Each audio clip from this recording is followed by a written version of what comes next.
Nearly 15 years after her son died a horrific death in a blazing inferno, the mother of Jeffrey Aissa is pleased that her son's killer has finally been brought to justice. Maureen Aissa says she feels relief, but still profound sadness. Maureen Aissa says her 17-year-old son Jeffrey was sweet and funny. He was very kind and sensitive, and he loved nature. And he loved Christmas trees. That's why we have one every year for him. This one's Jeffrey's and it's burnt. Jeffrey died in a house fire in the early morning hours of March 17, 2011, when Jeremiah Raub set fire to a recycling bin on the Aissa family's front porch at 20 Milford Street in Binghamton. For 12 years, the case went unsolved. Maureen says her family was traumatized and lived in fear. When we didn't know who it was, would they come back to finish the rest of us off? So we have lived a very difficult 12 years until he was caught. Rob was finally arrested because he had confided in his girlfriend at the time that he had set the fire.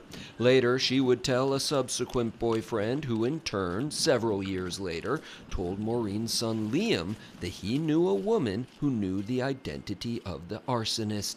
Liam notified police, who then interrogated her, and she gave up Raub's name.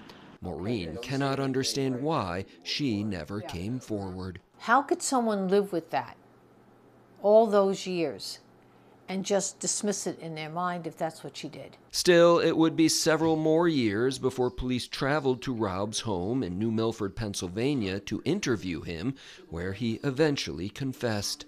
After Raub's first trial ended in a hung jury, he was convicted on 3 counts of murder and arson at his second trial in August.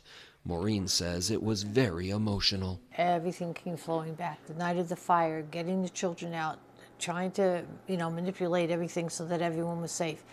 And then it said guilty again, and I just had to leave. I was in tears. Maureen recalls being awakened by the shouts of neighbors as her house was already being engulfed in flames. She collected up her children, including Jeffrey, and started leading them to the back of the house.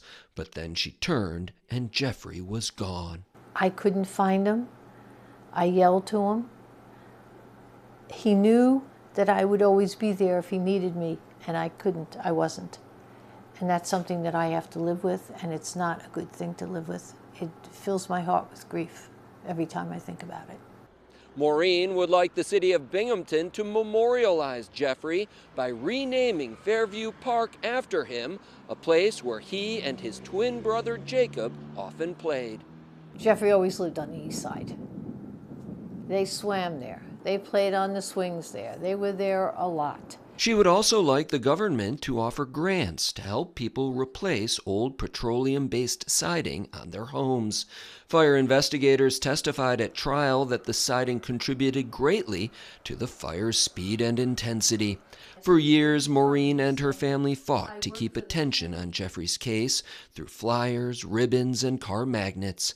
She says Raub's conviction does not exactly provide closure, but she appreciates the efforts of lead prosecutor Lucas Finley in successfully trying the case. It just seems like life has a little bit more hope, but I'm still missing and grieving. It's a strange kind of a place to be in. Maureen Aissa says she hopes the conviction of her son's killer provides some hope to the family of Eliza Spencer, the 12-year-old girl whose unsolved murder occurred on Binghamton's east side over 3 years ago. Jeremiah Raub was sentenced to 20 years to life. With credit for good behavior, he could have his first parole hearing in 17 years.